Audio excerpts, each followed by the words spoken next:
Segera Apa saja download yang disebut Quran oleh Tadabbur, Al-Quran, dia meraih tafsir keterbaik. dalam genggaman Contoh, Anda. bulan Ramadan adalah bulan Al-Quran.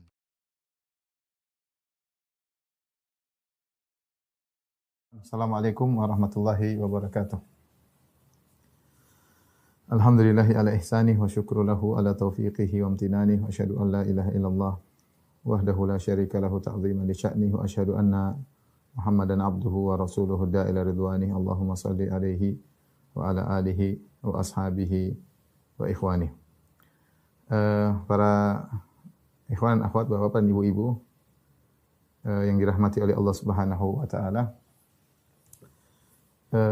Pada kesempatan kali ini kita akan membahas tentang apa yang harus kita lakukan ketika kita menghadapi kondisi di mana kita bingung menghadapi kondisi tersebut. Rencana tidak ada. Terus apa yang harus kita lakukan? Segala harapan dari sebab-sebab duniawi sudah pupus, ya.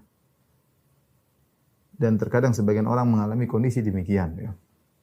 Terutama di masa-masa sulit di zaman sekarang, ya.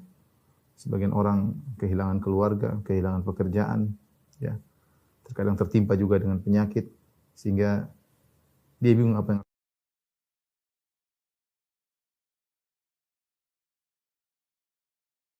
harus dia lakukan. Sebagian ulama seperti Ibnu Rajab Al-Hambali rahimahullahu taala menjelaskan bahwasanya terkadang manusia terjebak dalam kondisi demikian. Di puncak-puncak kesulitan, agar Allah mengajari dia untuk kembali kepada Allah Subhanahu wa taala. Agar dia sadar bahwasanya apa yang dilihat selama ini di atas muka bumi tidak bisa merubah kondisinya. Yang bisa merubah kondisinya hanyalah Rabbul Alamin. Ya. Jadi terkadang kita dijebak dengan kondisi seperti itu agar kita benar-benar hanya bertawakal kepada Allah. Kita sadar bahwasanya orang-orang yang selama ini kita harapkan ternyata tidak bisa berbuat apa-apa, tidak bisa berkutik dengan kondisi yang kita hadapi. Bahkan perkara terkadang lebih menyedihkan ketika orang-orang yang kita harapkan ternyata meninggalkan kita, menjauh dari kita, tidak ingin tercipratkan dengan kesulitan yang sedang kita hadapi. Tidak mengapa ketika dalam kondisi demikian seorang muslim, seorang mukmin harusnya semakin percaya kepada Allah bahwasanya jalan keluar akan segera tiba. Recording in progress. Maka pada kesempatan kali ini kita akan bahas tentang apa yang dilakukan oleh seorang seharusnya ketika benar-benar di puncak-puncak kesulitan, seakan-akan segala jalan keluar sudah tertutup. Ada 3 hal yang hendaknya dilakukan oleh seorang muslim. Yang pertama adalah dia husnudzan kepada Allah Subhanahu wa taala. Yang kedua dia bertakwa kepada Allah Subhanahu wa taala. Dan yang ketiga, dia bertaubat, beristighfar atas segala dosa-dosa yang dia lakukan. Kalau dia punya masalah dengan orang lain, maka segera dia selesaikan sebisa mungkin. Karena bisa jadi apa yang dia alami merupakan dampak dari dosa-dosa masa lalunya atau dampak dari kezaliman yang dia lakukan kepada orang lain. Ala kulli hal, apapun yang terjadi, ini 3 perkara yang ingin saya singgung pada kesempatan kali ini. Ketika seorang menghadapi kondisi yang sangat sulit, karena dalil-dalil menunjukkan 3 hal ini sangat penting agar seorang bisa keluar dari kondisi yang sangat berat yang tidak bisa dia hadapi. Baik. Yang pertama adalah husnudzan billah, ya, husnudzan. Berprasangka baik.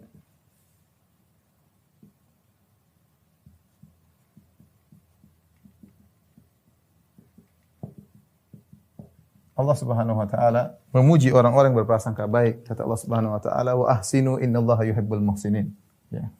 Wa ahsinu innallaha yuhibbul muhsinin. Berbuat baiklah, sungguhnya Allah mencintai orang berbuat baik. Dalam ayat yang lain, wa ahsinu wallahu yuhibbul muhsinin. Sebagian ulama menafsirkan wa ahsinu, mereka mengatakan yaitu ahsanudzan, ya. Di antara makna wa ahsinu artinya ihsan dzan billah, berprasangka baik. Baik kepada Allah. Ini sebagian tafsiran para salaf. Maka orang kalau berprasangka baik kepada Allah Subhanahu wa taala, maka dia akan dicintai oleh Allah dan dia akan bersama dengan Allah Subhanahu wa taala. Nah, kita tahu bahwasanya ibadah terdiri atas perkataan, perbuatan dan juga amalan batin ya, amalan batin. Justru amalan batin ini lebih penting dalam peribadatan kepada Allah daripada amalan zahir ya. Terkadang kita hanya fokus kepada ibadah yang zahir seperti salat, baca Quran itu penting semuanya, salat, baca Quran ya. Tapi kita terkadang lalai bahwasanya ada ibadah-ibadah hati yang sangat agung. Di antaranya seperti berbaik sangka kepada Allah, berprasangka baik kepada Allah, yang adalah ibadah hati yang sangat agung. Bahkan banyak ibadah-ibadah zahir yang dibangun di atas ibadah hati. Kalau ibadah hatinya buruk, maka ibadah zahirnya juga buruk. Dan Nabi SAW telah mengatakan bahwasanya inna fil jasadi mudghah idza saluhat saluhal jasadu kulluhu wa idza fasadat fasadal jasadu kulluhu ala wahyil qalb. Sungguhnya dalam hati ada segumpal daging. Kalau dia baik maka baik pula seluruhnya, kalau dia buruk maka buruk pula seluruhnya. Ketahui dia adalah qalbu. Maka ikhwan akhwat yang dirahmati Allah Subhanahu wa taala, penting bagi kita untuk husnudzan kepada Allah ya ketika dalam kondisi sulit. Sungguhnya kita husnudzan, Rasulullah mengajar kita untuk husnudzan dalam banyak hal ya, dalam banyak hal. Di antaranya dianjurkan untuk husnudzan atau ditekankan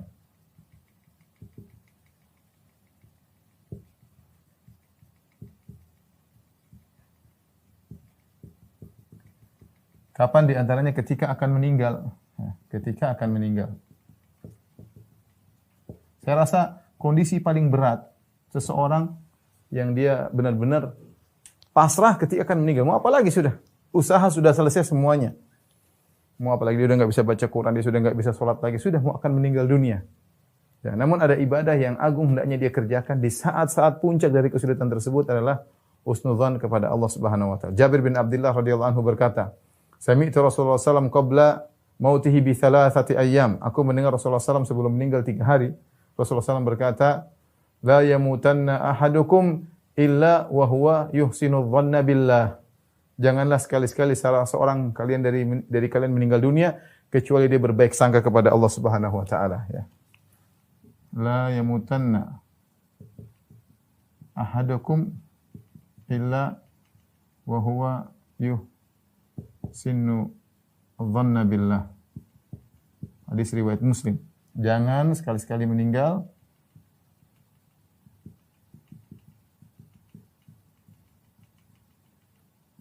kecuali berbaik sangka.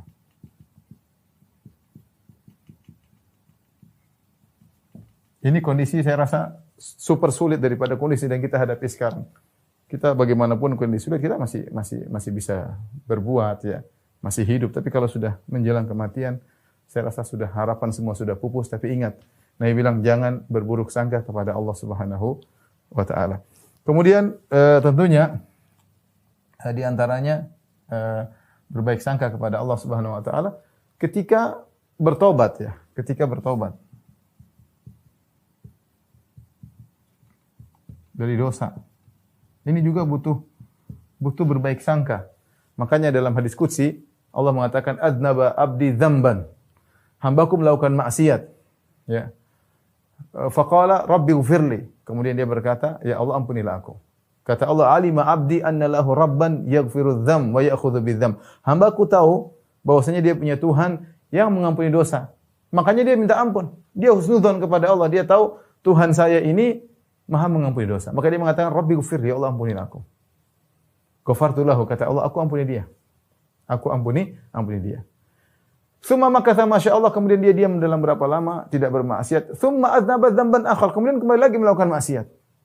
Ketika dia maksiat lagi, dia bertobat, dia mengatakan Rabbighfirli, ya Allah ampunilah aku. Allah mengatakan lagi, "Alima 'abdi anna lahu rabban yaghfiru dzam wa ya'khudhu bidzam." Hambaku tahu dia punya Tuhan yang Maha Pengampun, maka dia minta ampun, aku ampuni dia. Husnudzon dia, meskipun dia melakukan dosa, dia husnudzon kepada Allah Subhanahu wa taala. Dan Allah mengkisahkan tentang 3 orang sahabat, kalau tidak salah Ka'ab bin Malik radhiyallahu anhu, kemudian Hilal dan Murarah, 3 orang ini yang mereka tidak ikut serta dalam perang Tabuk, sehingga kemudian Nabi menyuruh para sahabat memboikot mereka sampai hampir 50 hari. Allah turunkan bagaimana mereka dalam kondisi demikian ketika mereka mengucapkan salam tidak ada yang jawab, bahkan keluarganya, kerabatnya tidak menjawab salam, bahkan disuruh meninggalkan istrinya. Berat ketika itu mereka diboikot oleh kaum muslimin, oleh Nabi SAW biasanya murah senyum, Nabi tidak senyum. Terkadang senyum marah, ya, bukan senyum yang seperti biasanya, sehingga berat bagi tiga sahabat ini padahal mereka begitu cinta kepada Nabi SAW. Allah turunkan firman-Nya, wa ala thalathatil ladzina khulifu hatta idza dhaqat alaihimul ardu bima rahubat wa dhaqat alaihim anfusuhum wa dhannu alla malja'a minallahi illa ilaih tsumma taba 'alaihim liyatubu. Dalam surat Taubah kata Allah, dan tiga orang yang ditangguhkan taubat mereka sampai hatta idza dhaqat alaihimul ardu bima rahubat, sampai mereka menyangka bumi sudah sempit padahal bumi itu luas. Tapi mereka menyangka tidak kuat hidup di situ. Bumi terasa sempit padahal bumi itu luas kata Allah. Bukan cuma itu, dhaqat alaihim anfusuhum, bahkan jiwa mereka juga merasa sempit. Artinya sudah puncak, sudah sulit sekali. Tapi kata Allah, wa dhannu alla malja'a minallahi illa ilaih. Tapi mereka menyangka bahwasanya tidak ada tempat mereka berlari kecuali kepada Allah Subhanahu wa taala. Ini yang jadi poin penting. Mereka husnudzan ketika mereka melakukan kesalahan bahwasanya Allah Maha Pengampun. Allah Maha Pengampun. Maka seorang ketika bertobat dia hendaknya berbaik sangka kepada Allah Subhanahu wa taala. Di antara juga kita ditekankan untuk husnudzan ketika dalam kondisi terdesak. Ya seperti kondisi sekarang, kondisi sebagian orang dalam kondisi sangat sulit. Sunnatullah berlaku kata Ibnu Rajab Al-Hambali. Sunnatullah berlaku. Jika kondisi sudah sangat sulit, di puncak kesulitan, biasanya kalau dibarengi dengan ketakwaan, biasanya datang solusi. Solusi itu datang ketika di puncak-puncak kesulitan. Ya. Di puncak-puncak kesulitan. Dan itulah yang Allah Subhanahu wa taala ceritakan dalam Al-Qur'an, ya. Demikian juga kisah-kisah yang dialami oleh Nabi sallallahu alaihi wasallam. Datang pertolongan tersebut ketika di puncak-puncak kesulitan, ya. Di puncak-puncak kesulitan. Kenapa? Mereka husnudzan kepada Allah Subhanahu wa taala. Saya sebutkan misalnya contoh, ya. Contoh-contoh kisah akan hal ini. Seperti apa? Seperti misalnya kisah Ibrahim dan Hajar, ya. Alaihissalam dan Hajar. Ketika kisahnya ma'ruf sudah sering sampaikan. Ketika Ibrahim kemudian mengantarkan Hajar dan putranya Ismail di tengah lembah kota Mekah yang tidak ada makanan, tidak ada tumbuhan, tidak ada air. Kemudian Ibrahim pulang. Meninggalkan mereka berdua, istri dan anaknya, dengan bekal satu tempat makanan, satu tempat air minum. Ketika Ibrahim pergi, maka Hajar istrinya mengejar. Dia mengatakan, ya Ibrahim, atutrukuna bihadzal wadi alladzi laisa fihi syai' wala ins wala syai'. Ya Ibrahim, kau tinggalkan istrimu dan anakmu di lembah ini yang kering, tidak ada air, tidak ada tumbuhan, tidak ada manusia, tidak satu pun. Ibrahim tidak menjawab, dia terus melangkahkan kaki menuju ke negeri Syam. Hajar mengejar lagi. Dia mendapati hal yang aneh dari suaminya. Dia mengatakan, ya Ibrahim, atatrukuna bihadzal wadi alladzi laisa fihi insun wala syai' wala zar' wala syai'. Ya Ibrahim, kau tinggalkan kami di suatu lembah yang tidak ada apa-apa. Ibrahim tidak menjawab sampai Hajar faham. Dia mengatakan, Allahu amaraka bihadza. Apakah Allah yang memerintahkan engkau untuk hal ini? Kata Ibrahim, na'am, benar Allah yang perintahkan. Apa kata Hajar ketika itu? Idzan la yudayyi'una. Kalau gitu Allah tidak akan meninggalkan kami. Kemudian kisah yang ma'ruf, akhirnya minumannya habis, makanannya habis, air susu Hajar pun tidak keluar. Akhirnya Ismail menggeliat kesakitan, maka Hajar pun naik ke bukit Sofa, kemudian pergi ke bukit Marwah sampai 7 kali, baru kemudian Allah berikan. Di puncak-puncak dia kesulitan, anaknya menangis, dia tidak kuasa melihat anaknya, dan dia sudah letih dari bukit Sofa ke Marwah, Sofa ke Marwah, Sofa sampai 7 kali. Seorang wanita di tempat seperti itu, tiba-tiba ada bantuan, datang malaikat Jibril, kemudian keluarlah air Zam-Zam. Lihat bagaimana Hajar bertahan.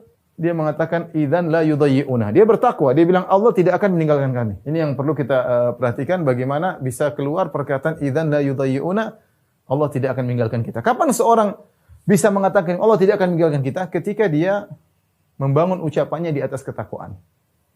Ya, ini masalahnya takwa yang penting sehingga kita bisa husnudzan kepada Allah Subhanahu wa taala. Jadi kondisi sangat sulit dihadapi Hajar, tapi ada solusinya, ya. Saya rasa kalau kita di kondisi Hajar bingung mau ngapain, tidak ada rencana mau ngapain. Tidak ada orang, tidak ada manusia, tidak ada kehidupan, tidak ada air, anak menangis, menggeliat. Tapi ada Allah Subhanahu wa taala.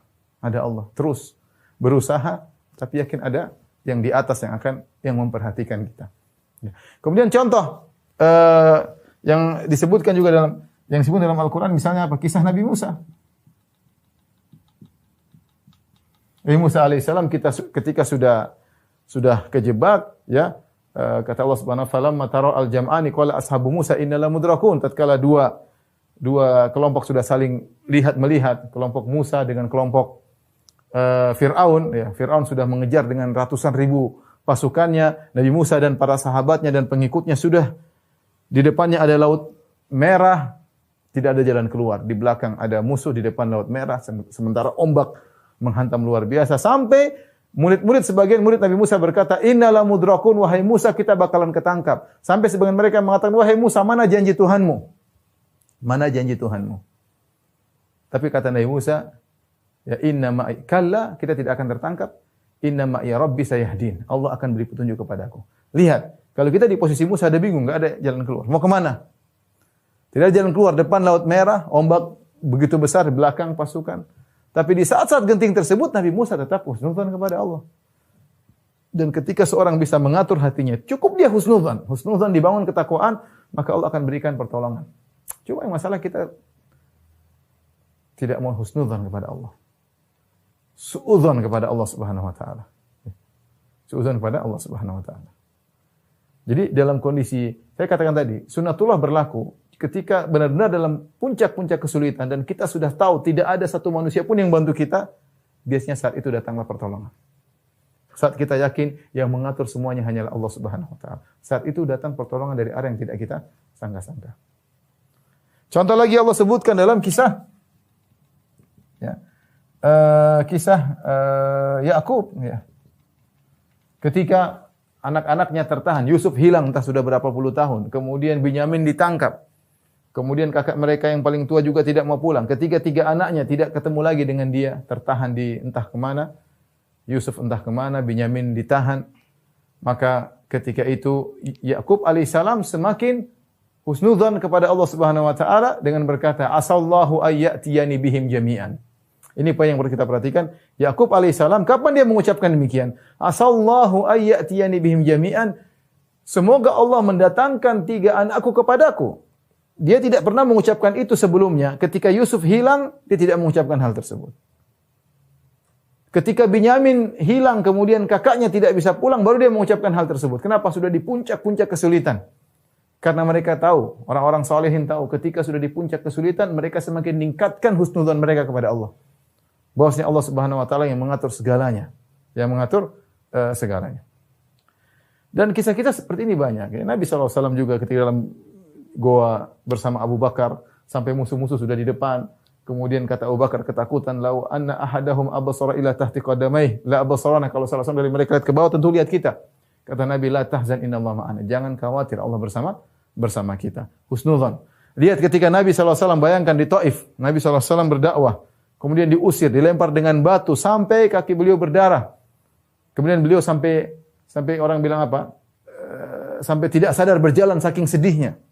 Berjalan meninggalkan kota Taif. Tidak sadar. Falam astafiq inda qarnil Sa'alib. Ya. Kata Nabi, aku tidak sadar, tiba-tiba aku sudah suatu tempat namanya Qarnus Sa'alib. Tiba-tiba datang malaikat gunung. Diperintahkan oleh Allah untuk menawarkan kepada Rasulullah SAW. Lau syi'ta la'utbiqanna alaihimul akhsyabain. Wahai Muhammad, kalau kau mau, aku akan angkat 2 gunung, aku timpakan kepada mereka. Apa kata Rasulullah SAW? Ya, jangan. Husnudzan kepada Allah Subhanahu wa taala. Dalam kondisi sulit, dalam kondisi dia di Mekah sulit berdakwah, ini ketika sebelum Nabi berhijrah. Kemudian kenapa Nabi ke Taif? Karena Nabi sudah sulit berdakwah di Mekah. Kemudian Nabi pergi ke Taif berharap orang-orang Taif beriman, justru dia diusir, kemudian dilempar dengan batu sampai berdarah. Saat itu malaikat nawarkan untuk menghancurkan mereka. Nabi husnudzan kepada Allah dengan berkata, "La bal arju an yukhrijallahu min aslabihim man ya'budullaha wa la yusyriku bihi syai'a." Aku berharap Allah mengeluarkan dari keturunan mereka orang yang beribadah kepada Allah dan tidak berbuat syirik sama sekali. Nah ini saat-saat kita husnudzan kepada Allah ketika dalam kondisi-kondisi terdesak. Ya. Dan ini semua adalah amalan hati. Kita tidak bisa husnudzan, sulit untuk husnudzan, kecuali kita yakin apa? Yakin dengan ya tidak bisa husnudzan, berbaik sangka.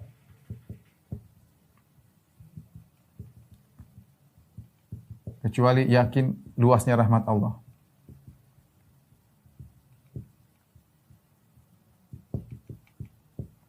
Yakin Allah melihat kita. Allah mengetahui kondisi kita.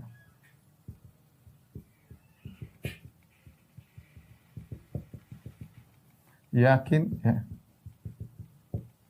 sempurnanya kekuasaan Allah.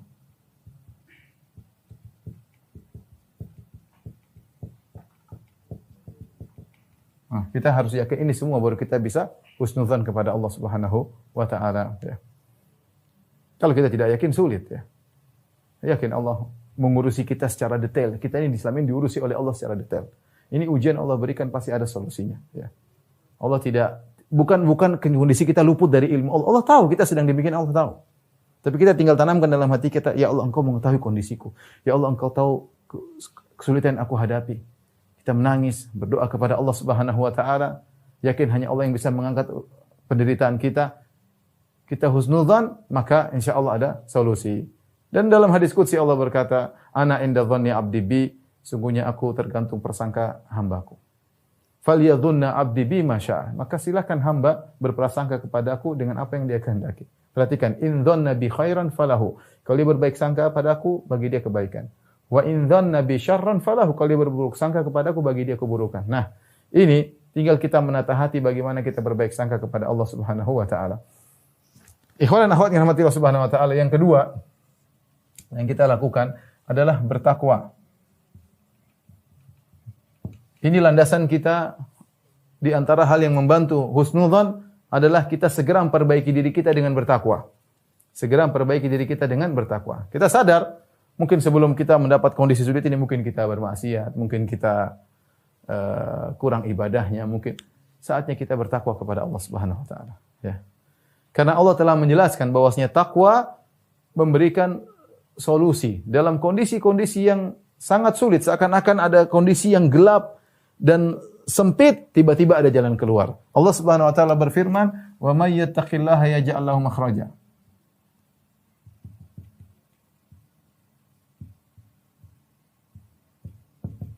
Siapa yang bertakwa, Allah berikan solusi.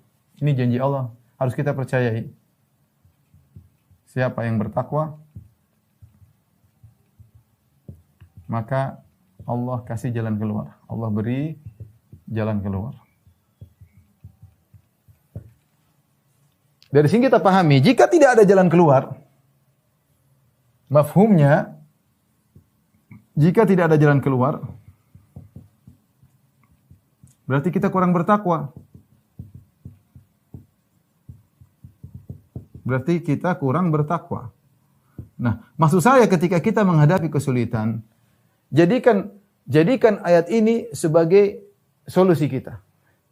Saya masih ingat ketika saya membaca sejarah Syekh Muhammad bin Wahab rahimahullah taala ketika dia berdakwah kemudian diusir. Dia pergi sampai dalam perjalanan dia berkata, "Wa may yattaqillaha yaj'al lahu makhraja. Wa may yattaqillaha yaj'al lahu makhraja." Dia ulang-ulangi ayat tersebut karena dia yakin Allah akan berikan dia solusi.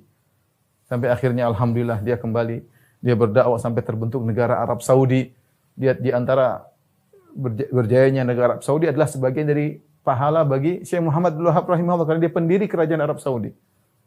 Kerajaan yang kita lihat maksudnya menjalankan sunnah-sunnah Nabi dengan segala kekurangannya. Tapi maksud saya, ketika dia diusir dalam dakwahnya, dia mengulang-ulang ayat ini. Wa may yattaqillaha yaj'al lahu makhraja. Siapa yang bertakwa, Allah akan berikan dia solusi. Tapi ketika kita mengulangi ayat ini, kita perbaiki diri. Sadar diri agar Allah kasih solusi. Tapi kalau kita hanya baca, tidak kita amalkan, tidak berusaha bertakwa, maka sulit. Ya. Apa itu takwa? Takwa adalah anta ja'ala bainaka wa baina iqabillahi wiqayah. Engkau menjadikan antara neraka dan dirimu penghalang, yaitu meninggalkan kemaksiatan. Ya, takwa intinya meninggalkan maksiat, menjalankan ketaatan. Maka seorang ketika dalam kondisi sulit berusaha dekat kepada Allah. Sudah pupuskan harapan kepada manusia. Kita boleh ikhtiar, tapi hati selalu kepada Allah, terutama dalam kondisi sulit. Allah mengatakan, "Wa may yattaqillaha ja'al lahu makhraja." Allah berikan solusi.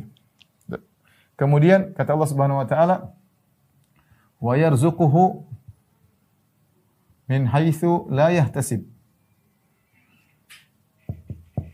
Allah beri rezeki dari arah yang tidak sangka-sangka.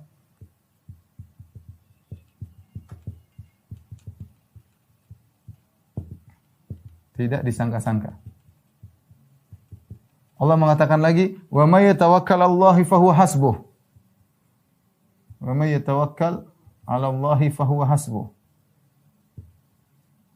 Siapa yang bertawakal, Allah cukup baginya.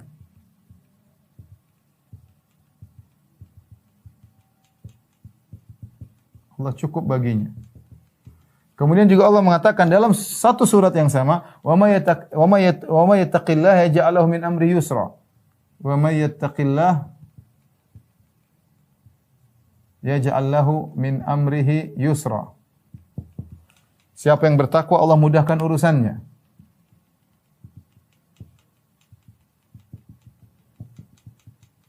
Allah mudahkan urusannya.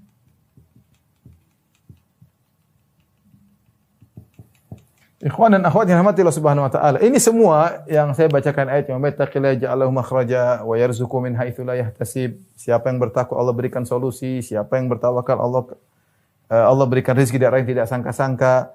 Siapa yang bertawakal, Allah cukup baginya. Siapa yang bertawakal, Allah mudahkan urusannya. Wa may yattaqillaha wa yu'dhim lahu ajra, dan Allah memperbesar pahalanya. Ini semua rentetan ayat-ayat dalam surat At-Talaq. Dalam surat At-Talaq itu surat cerai. Ya. Jadi ini ayat-ayat turun ketika Allah berikan sampel contoh tentang kondisi yang sangat sulit dihadapi oleh seorang.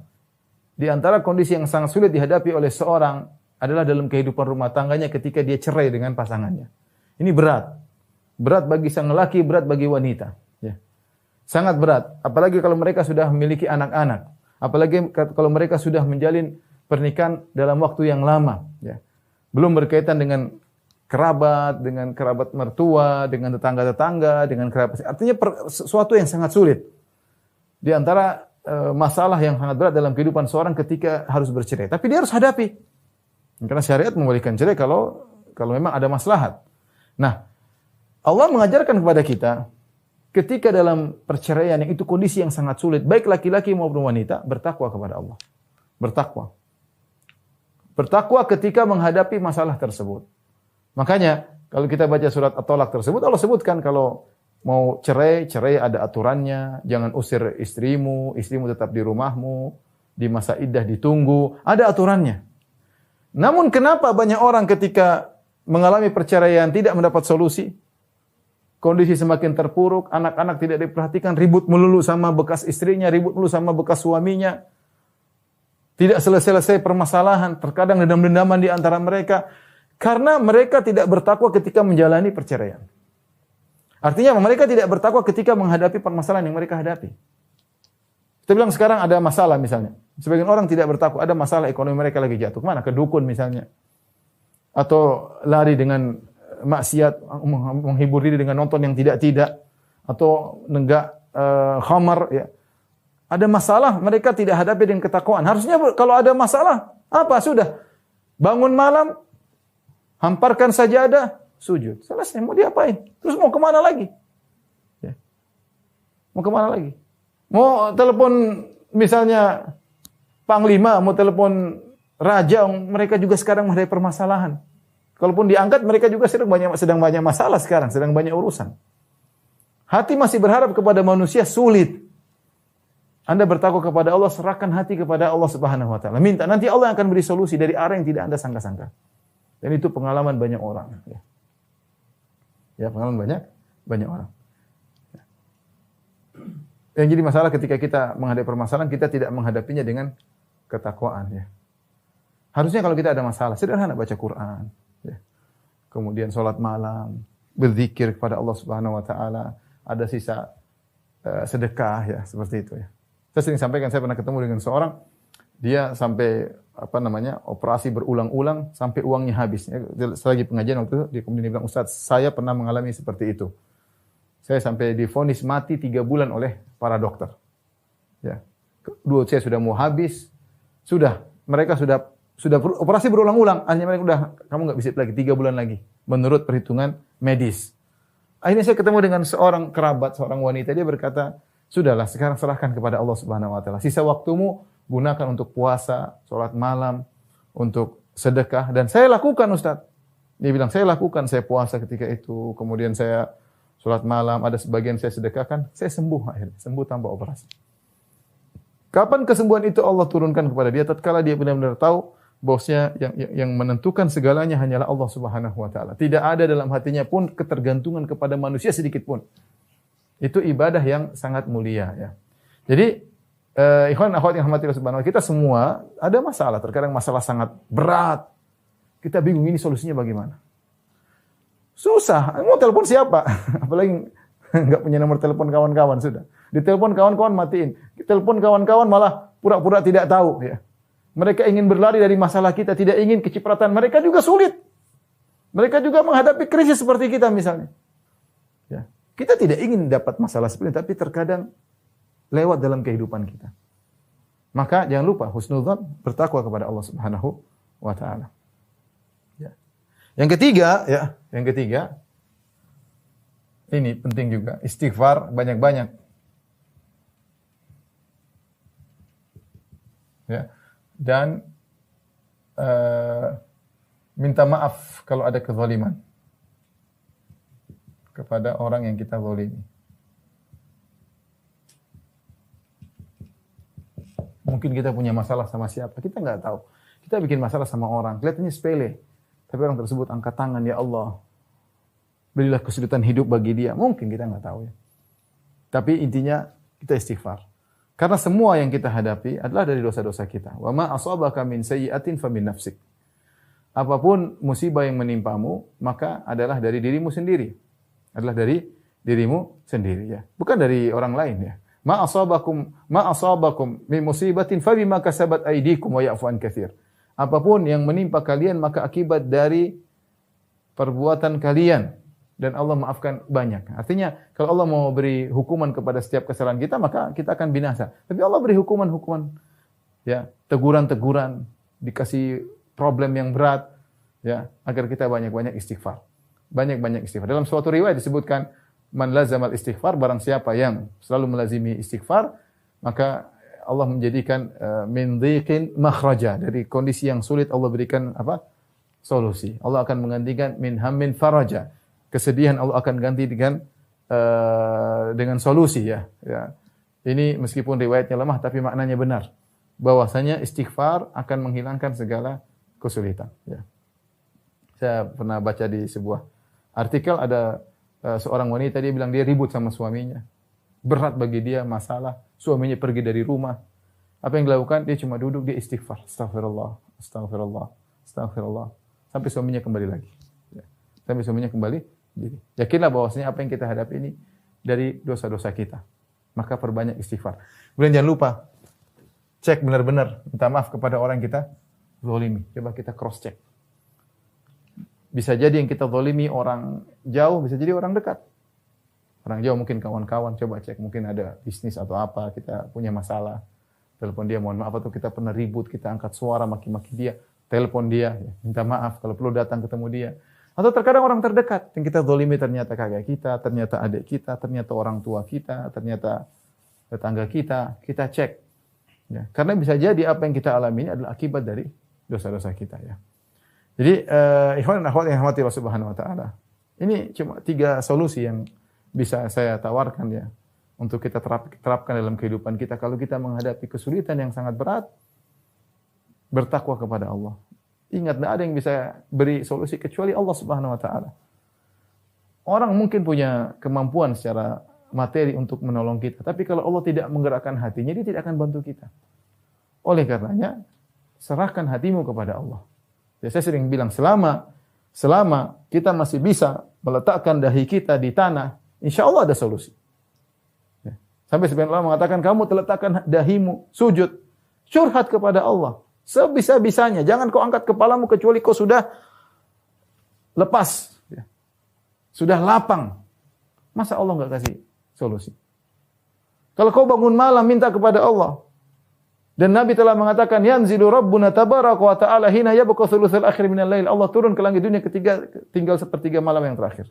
Fayaqul Allah berkata, "Man yad'uni fa astajiba lahu." Siapa yang berdoa aku kabulkan. "Man yas'aluni fa utiya su'lah." Siapa yang minta kepada aku akan berikan permohonannya. "Wa man yastaghfiruni fa aghfir lahu." Siapa yang minta ampun akan aku ampuni. Orang semua sedang tidur, antum cari muka jam 2 malam. Menangis kepada Allah tiap hari antum seperti itu. Masa Allah tidak kasih solusi? Ya. Husnudzan kepada Allah. Ya.